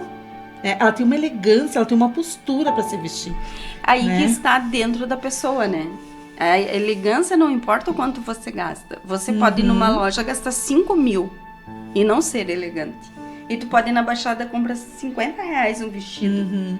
Bota um vestido bem alinhado, bem passadinho, bem arrumado, um sapatinho e tá super elegante. Super elegante. Então não tem a ver com quanto, né? Cria um post lá que tu botou. Não tem a ver com quanto tu gasta. Nem com quanto tu tem, porque às vezes a pessoa, ela quer uma saia lá, eu quero uma calça, eu quero um casaco caríssimo. É que nem a vestimenta lá do Golias, né? Do Saul. Eu queria botar em Davi. Não serve pra Davi. Tu tem que usar aquilo que comporta pra ti, que fica bem pra ti. É que outro dia alguém disse pra mim, por que tu não usa um vestido justo? Porque eu não me sinto bem. Porque eu gosto de andar confortável. Outra, que eu não gosto de marcar meu corpo. Eu não preciso que os outros me vejam. Então, é a forma.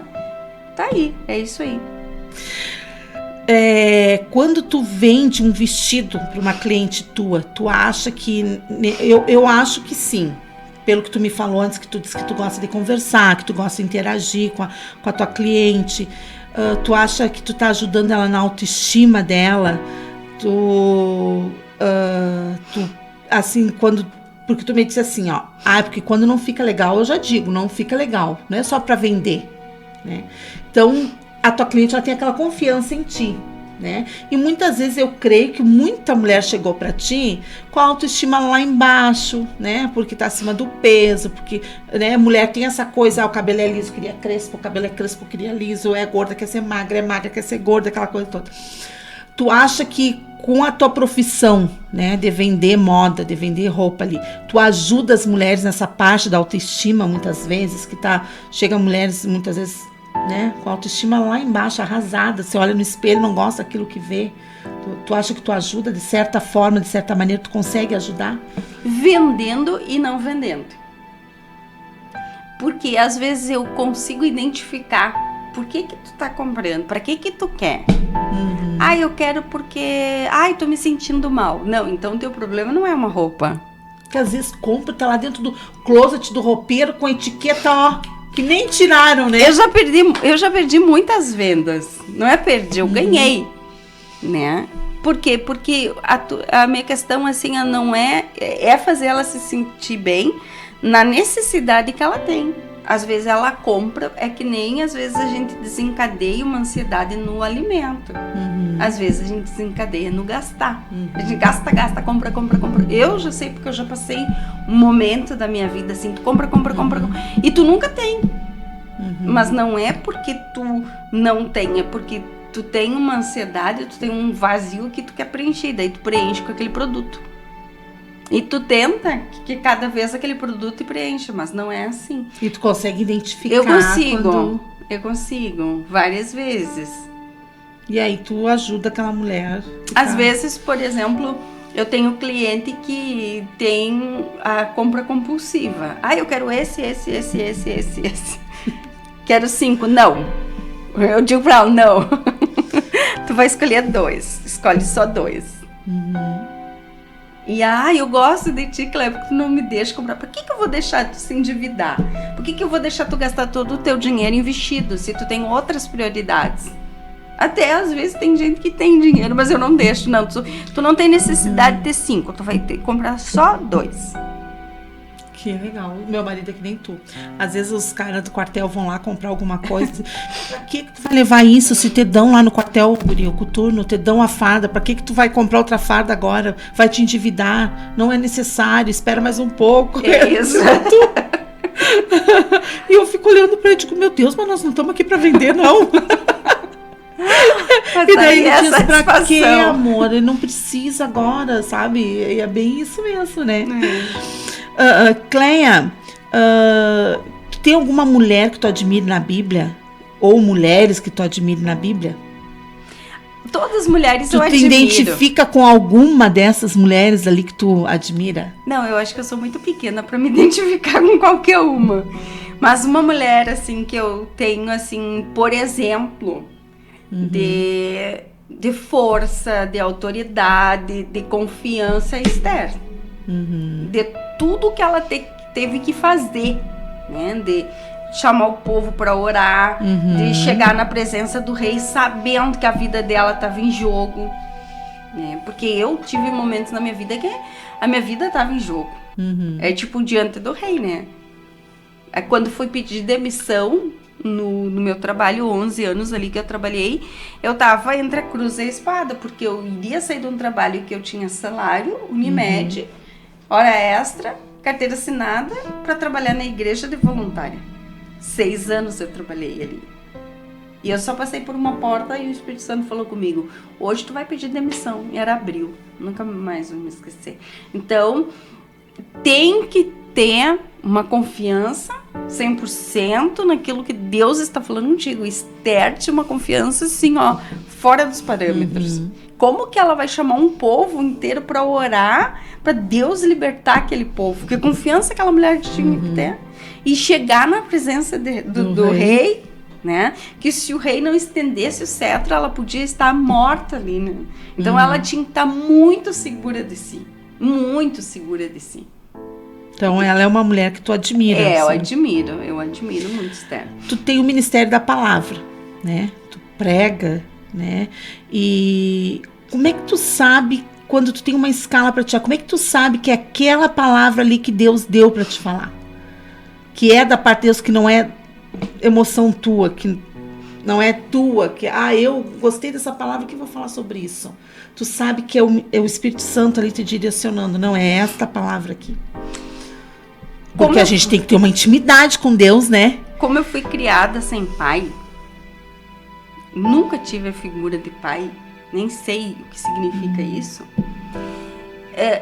Quando eu conheci Deus, Jesus, no caso que eu sei de Jesus, eu me agarrei nele.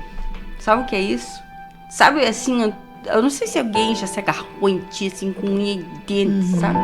Eu me agarrei com unha e dentes, assim. E eu passei a depender exclusivamente dele. Tu passou aquele sentimento que tu tinha de paternidade, amor, que tu precisava, tu depositou em Jesus ali. Tudo. Tanto que para qualquer decisão na minha vida até hoje, eu peço para ele. Tem coisas que eu quero fazer, até que o pastor estava falando, o que é negar o eu, né? Tem coisas que eu tenho vontade de fazer, que eu tenho desejo de fazer, mas eu me nego. porque eu sei que Deus não quer. Tipo, alguns projetos assim, Sim. eu me nego pra fazer a vontade de Deus. Isso é muito difícil. Isso é muito difícil. Negar o eu, né? Negar Meus o eu. desejos, as minhas vontades.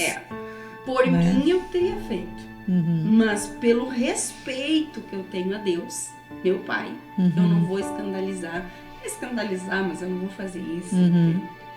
Então, assim, eu dependo muito dele. E quando alguém me convida para pregar, como tu me falaste, às vezes a pessoa tá falando comigo, olha, Cleia, prega em tal lugar, assim, assim, assim, assim. Vem a palavra na hora, assim, Cleia, bem assim. Cleia, a pessoa tá falando comigo, mas ela acha que eu tô ouvindo ela, mas eu já tô ouvindo que Deus tá falando comigo. Prega lá sobre esperança. Prega lá sobre ansiedade.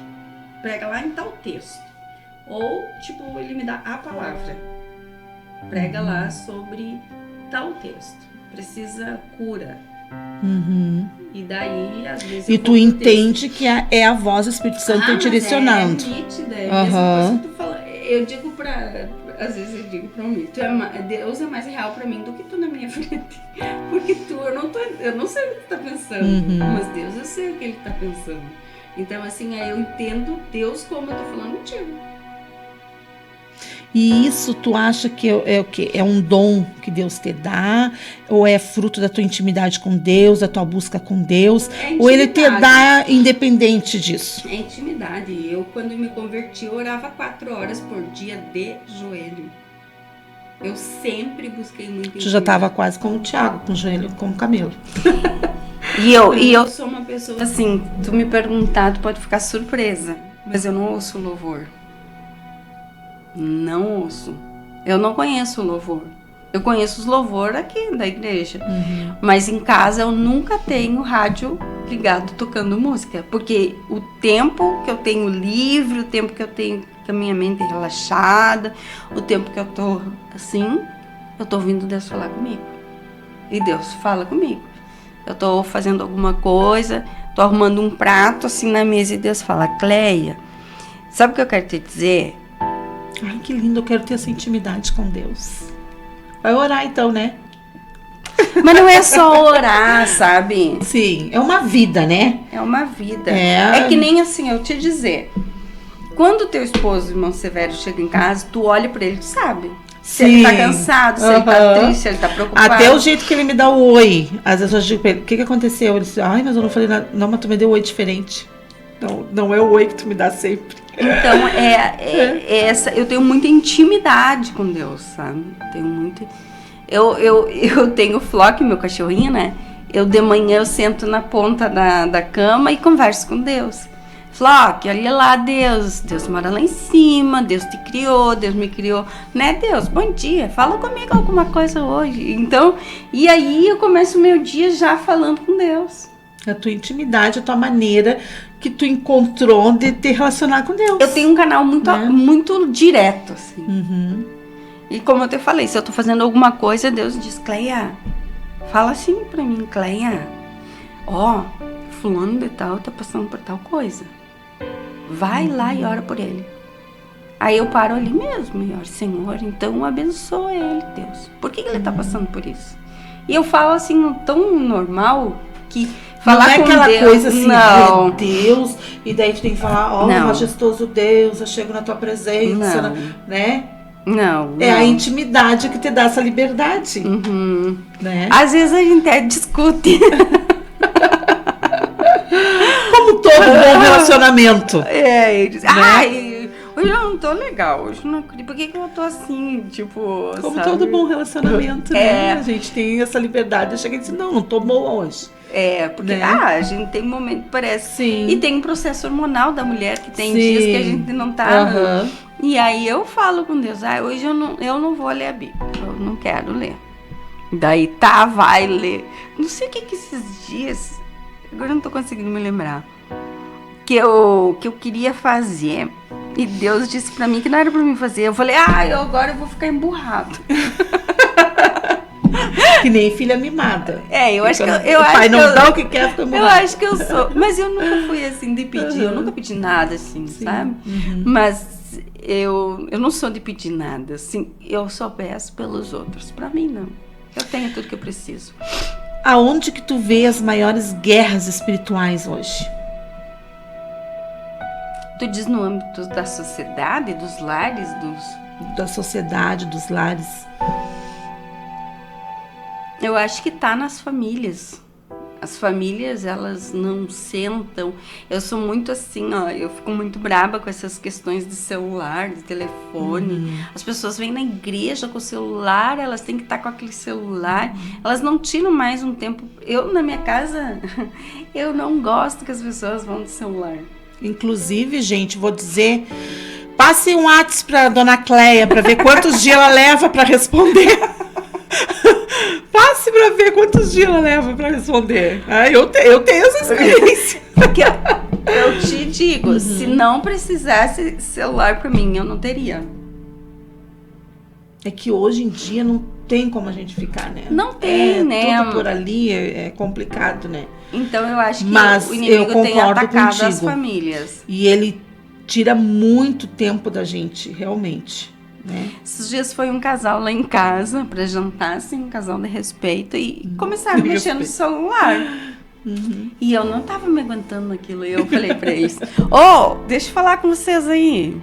Vocês vieram aqui pra ficar no celular que eu pra vou conversar com nós. Conversar com vocês. Não, vocês vieram. Vamos botar esse celular ali na mesa.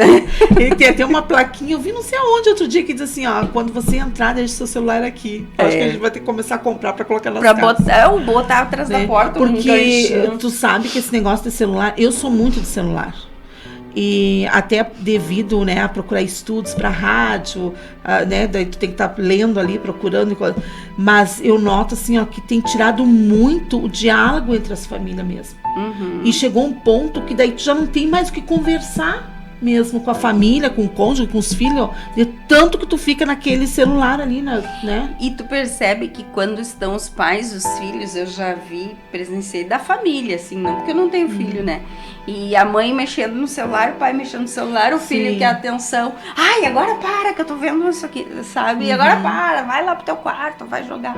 Então o inimigo, ele tá entrando, assim, muito direto nas famílias. E isso também tira a espiritualidade, porque as pessoas passam o dia inteiro vendo esse videozinho e TikTok. Eu nem sei o que é TikTok. Sei também, eu nem tenho no meu TikTok. celular, nem sei como baixo, também não nem sei. Nem tenho joguinho. Não, também não nem tenho sei. Também não. O que a Cleia tem que vencer todo dia? Vencer todo dia. Ansiedade. Eu sou uma pessoa muito ansiosa, não parece? Não parece. Eu também sou. Mas eu sou ansiosa. E eu tenho que me vencer. Porque eu tenho algo comigo que eu tenho que ser melhor do que ontem. E amanhã eu tenho que ser melhor que hoje. Então, eu cobro de mim. Tu mesmo te cobra. Eu cobro muito de mim a perfeição. Não que a gente é perfeito, mas as coisas corretas. Eu exijo muito de mim e ao mesmo tempo eu quero que o outro faça como eu faço. E não é assim que funciona. Isso, quando eu casei, eu tive um processo meio difícil nessa área, porque não é como, no caso, o Almir, ele não é como eu. Ele foi criado numa família diferente. Sim, ele foi duas pessoas de culturas diferentes, famílias diferentes que se unem, né? Tanto que ali, por exemplo, a estrutura dele, os pais dele sempre mantiveram ele com esforço, com tudo, mas sempre mantiveram. Os meus pais é o contrário. E tu conseguiu vencer esse processo? E foi difícil. Ai, porque eu tô até hoje nesse processo. Porque às vezes o seu Miguel me tira do sério. Porque eu quero que ele seja mais rápido, porque eu sou 220, né? Aí eu quero que ele seja 220 também. Só que ele me diz assim, ó, pra que ter pressa, amor? Eu não tenho pressa. Eles não têm. E eu digo, Jesus, me dá domínio próprio, Senhor. Me ajuda nessa hora. Porque eu sou assim, né? Almir, me ajuda a trocar a lâmpada ali. Aconteceu essa semana. É porque eu tenho uns lustres lá na cozinha. Aí ele, já vou. Como é que eu vou trocar isso sozinha? Eu peço 2 vezes, na terceira eu já tô dando jeito também. Eu também. Eu tenho que vencer isso em mim. Por quê? Porque isso me irrita. Porque se ele diz pra mim, Cleia, faz um lanche, 2 minutos, eu tô com o lanche lá. A gente é assim, mulher é assim. E eu não consigo, eu digo pra ele, mas como é que tu consegue ser mais ágil? Mas pra quê? Sim, e olha aí, mulherada, eu acho que toda mulher é assim e todo homem é assim, pelo jeito. Porque o meu é assim também. E eu também, se ele me pede qualquer coisa, eu já vou na hora fazer, sabe? E ele, se ele tá fazendo alguma coisa, tá, agora eu vou lá e faço. E aí ele acaba esquecendo. E hora que esquece. Igual. E às vezes ele tá escutando uma coisa dele ali no celular e eu falando com ele, né? Demorais. Não, nem assimilam. Não, nem assimilam. Aí, outro dia, né? O que foi que eu pedi pra ele? Levou um remédio que tava lá em cima, no quarto. Daí ele chegou lá e deitou na cama. E o remédio? Deitou na cama e eu esperei. Ele tinha tomado banho, se ajeitado e deitou na cama e o lençol tava quente, né? Deitou. Ai, coisa boa esse lençol quente. E daí, eu dei, Moraes, tu não esqueceu de nada? Mas daí eu me aguentei, sabe? É o que eu tenho que me vencer. Não esqueceu de nada? E ele, esqueci. O quê? Não, eu tomei banho, tá tudo certo. Eu sabia. E aí, o remédio? O remédio, mas que remédio, Cleia? O remédio que eu te pedi pra te trazer, que eu já tava deitada. Mas tu não me pediu? Tu tava falando no celular. Bem isso. Funciona assim. Então vamos dar uma dica aí pros homens. Quando a mulher diz assim, tu não esqueceu de nada, tu sabe que tu esqueceu. Então não diz assim, não esqueci. Tu já puxa pela memória, porque eu nunca cobro o Almir numa forma direta. Eu não digo pra ele assim, vai lá buscar o remédio que tu esqueceu. Eu faço ele pensar pra responder, porque daí é capaz de na próxima vez. Não, mas eles não assimilam. Vamos de bate-bola então. Uma oração. Uma oração pequena, assim. O que é uma oração pra ti? O que tu faz? Tu diz assim, uma oração pra mim é uma conversa. Uma gratidão pra mim é uma oração. Pra mim é uma conversa. Uma oração é uma conversa. Um versículo. O versículo que eu amo é Mateus 6,33, é o versículo da minha vida. Buscar em primeiro lugar o reino de Deus e a sua justiça, e as demais coisas te serão acrescentadas. Uma inspiração? A palavra de Deus. Ela me inspira todos os dias, que quando eu preciso de alguma coisa eu vou ali e tenho um resultado. Um arrependimento? Não tenho arrependimento, assim. Tenho do que se arrepender. Eu acho que todos os dias eu vivo aquilo que eu preciso, faço o que eu... Não tudo que eu gosto, né? Tem coisa que a gente faz que não gosta, mas faz por necessidade. Mas não tem arrependimento. Uma alegria? A minha vida. A minha vida é uma alegria. Eu me sinto alegre pela minha vida. Um cheiro? Rosas. Tu gosta de rosas? Rosa. O cheiro das rosas. O que tira a Cleia do sério, que irrita a Cleia Birman de Moraes? Senão o irmão vai me tem xingar. uma coisa que me irrita, é mentira. E eu tenho uma sensibilidade para saber se a pessoa tá me mentindo. E aquilo eu já fico assim... Arrepiado, já fico um pouco espinha. E eu já fico assim, sabe? Tá acreditando que eu tô acreditando em ti, mas deixa passar. Me mentir. Tu já tá naquela fase assim, é melhor ter paz do que ter razão. Deixa passar. O que agrada a Cleia amiga?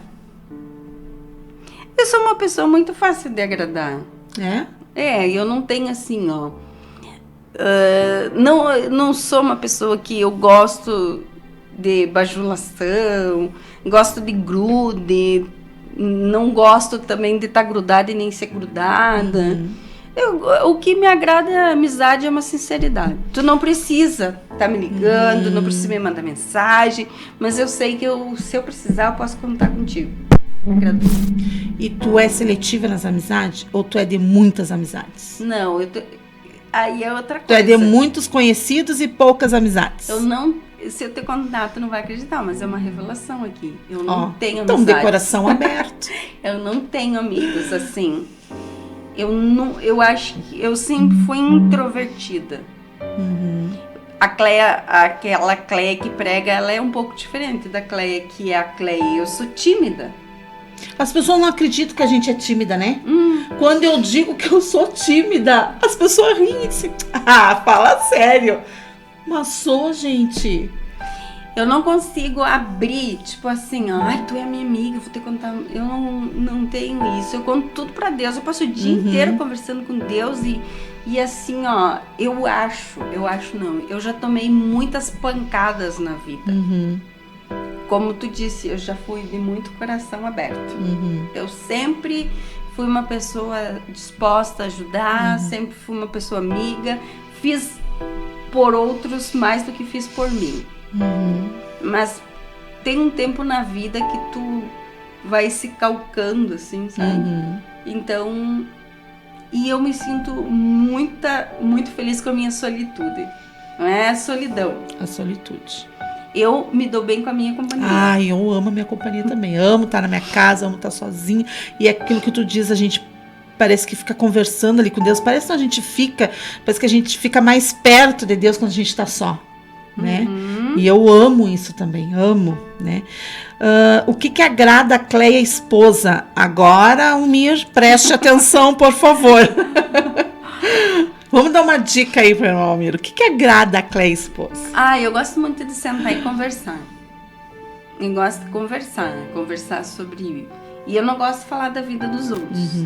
Eu detesto isso. Eu gosto de conversar sobre as coisas de Deus, sobre experiências. Eu vivi muitas experiências com Deus. Experiência de tu viajar de uma cidade para outra sem ter combustível e Deus te multiplicar aquela gotinha ali. Experiência de endemoniado, de pessoas libertas. Essas coisas eu gosto. Tu diz que é ansiosa e tímida, mas tu não passa isso para as pessoas. É um segredo. É o domínio próprio, é a virtude do fruto do Espírito, de domínio próprio. Tu tem esse domínio, tu consegue. Mesmo que tu tenha essa ansiedade, eu creio que tu deve ter medo, não digo assim, medo de escuro, mas alguns medos em frente a alguma situação da vida e tu consegue controlar esse medo. Não, eu vou ser forte e corajosa. Paulo disse, né? Me fiz de forte com os fortes, de fraco com os fracos. Até numa ocasião, agora tu me diz assim, né? Se eu tenho que enfrentar uma coisa difícil, com pessoas difíceis, eu me visto diferente e me posiciono diferente. Se eu tiver, por exemplo, te dar um exemplo, se eu tiver que conversar com uma autoridade política, ou uma autoridade, eu não vou normal. Eu me visto de força, me visto com uma roupa de forte e vou lá com certeza. E me posiciono para vencer.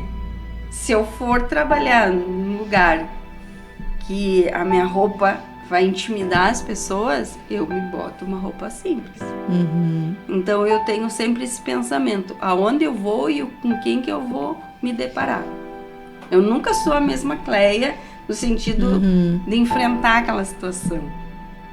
Então, se eu tiver que enfrentar com postura, eu vou lá e enfrento com postura. Se eu tiver que enfrentar, tu pode pensar que eu não sei nada, eu me faço de tola. De tola. Né? Como disse Paulo, fiz de tolo para ganhar os tolos. Né? Cleia, vamos para as considerações finais, então. O que tu diria para alguém que não consegue liberar o perdão? Porque tu viveu tudo isso com teu pai, todo esse processo, e tu conseguiu te libertar, e a gente sabe que aquele que perdoa é melhor para quem libera o perdão até do que para quem recebe, né? O que tu diria? É a melhor coisa da vida, é o maior presente da tua vida é liberar o perdão. Porque ele é como um entrave aqui no teu peito. É como aquela... Sabe quando tu come uma comida e parece que te tranca? Quando te dá azia, tudo te faz mal. Então, na tua vida, quando tu não libera o perdão, tudo que tu faz, te faz mal. Tu não tem aquela plenitude de viver. Por mais que simples que seja, tu não tem aquela plenitude. E quando tu libera o perdão, tu não tem mágoa, tu não tem ressentimento... É tipo, nem todas as pessoas vão gostar da gente. Isso é uma coisa normal. Mas tu tentar viver numa plenitude com as pessoas, com o lugar, com o ambiente, com aquilo que tu tem, em paz com aquilo que tu tem, é a melhor coisa da vida. E às vezes o que trava a gente disso é a falta de liberar o perdão. A gente e adoece, né, a gente? A Bíblia diz, né, que as nossas enfermidades causam dor nos nossos ossos. Né? Então tem pessoas que estão doentes, por quê? Porque tem mágoa disso, mágoa daquilo. Eu digo, não sei se já entrou em museu, irmã Jesus. O lugar que fede, né? Sim. Gente, aquilo fede a tudo que é coisa. E é um fedor tão ruim. De mofo, de coisa antiga. Nojento. Coisa velha, né? Então eu digo assim, eu comparo a isso. Sabe, tu viver do passado, tu viver dentro do museu fedido. Que tu tá sempre fedendo coisas lá de trás. Porque tu tá sempre murmurando, tu tá sempre remoendo, tu não consegue olhar pro hoje e pro futuro. Tu tá sempre pensando, mas lá atrás aconteceu isso. E se eu fosse lá atrás? Puxar de lá de trás. E se eu começasse a puxar lá, porque meu pai abandonou, porque eu virei isso por causa do meu pai, porque eu virei aquilo por causa da minha mãe, né? Não, eu sou quem eu sou porque eu desejei ser quem eu sou. Então eu acho que a pessoa tem que se libertar dessas coisas assim, os entraves da vida, sabe? O que tu diria para uma pessoa que tem autoestima baixa? Por que você é assim? Tá onde isso? No teu coração, que é na parte espiritual, falta de Deus? Ou tá na tua memória, no teu psique, nas tuas emoções, naquilo? Eu sempre gosto de saber a raiz das coisas, né? Por exemplo, tô em depressão. Por quê? Quando começou? Porque eu perdi minha mãe. Então o teu problema é a carência afetiva. A perda. Então eu vou ter que trabalhar isso, né? Então eu acho que a pessoa tem que trabalhar naquele ponto, pegar o ponto. Todo mundo sabe o ponto. Todo mundo sabe o ponto. Que desencadeia aquela, né? Que desencadeia. Não preciso te dizer qual é o ponto. Tu sabe o ponto. E aí trabalhar naquele ponto, né? E ali, a partir dali, construir uma nova etapa da sua vida. Bem, se eu ficar grudada lá naquele passado, não vai mudar pra frente. Não. E às vezes eu judio, como eu costumo dizer, eu judio das pessoas que estão junto comigo. Eu massacro as pessoas que estão junto comigo por um problema que é meu. E é bem isso. O que tu diria para alguém que está fraca na fé? Uma mulher que não consegue se firmar espiritualmente? Olha, o que me fortalece, que sempre me fortaleceu, foi a oração e a leitura da palavra. Porque no momento que tu lê a palavra, ela te fortalece. No momento que tu ora, a oração te fortalece. Então, venha na igreja. Vá lá na tua congregação. Vá em comunhão. Irmã, eu tô fraca na fé. Porque às vezes a pessoa entende assim, eu tô fraca na fé, me ajuda. Sim. Mas a fé, ela não vem de fora para dentro, ela vem de dentro para fora. É eu que tenho que buscar. É a mesma coisa que eu disse assim, irmã Angeluce, ora por mim parar de beber. Diz que eu sou alcoólatra, né? Não, quem tem que parar de beber sou eu. Tu tem que ter atitude. Primeiro tem que partir de ti. Eu até posso te ajudar em oração, mas a atitude tem que partir de ti. O posicionamento tem que partir de ti. Partir de mim. E o que uma pessoa fraca na fé? Ela tem falta de fé. O que faz a falta de fé? Se afastar de Deus. Então o que eu preciso fazer? Me unir a Deus para aumentar a minha fé. Porque quando eu vim na igreja, quando eu ia lá no círculo de oração, quando eu ouvi um podcast, quando eu vi uma mensagem, aquilo vai alimentando a minha alma. É que nem a pessoa com anemia. Ela tem alguma deficiência na parte alimentar, nas vitaminas. Que vitamina? Ela vai pesquisar. E aí ela vai suprir as vitaminas. É a mesma coisa, a falta de fé é buscar Deus. Como? De várias maneiras. Em vez de você sentar naquela roda de pessoas que ficam falando mal dos outros, que ficam tirando conversa fora, ouve uma programação, ouve uma palavra, lê a Bíblia, Até porque tem um ditado que diz que os nossos olhos são as janelas da alma.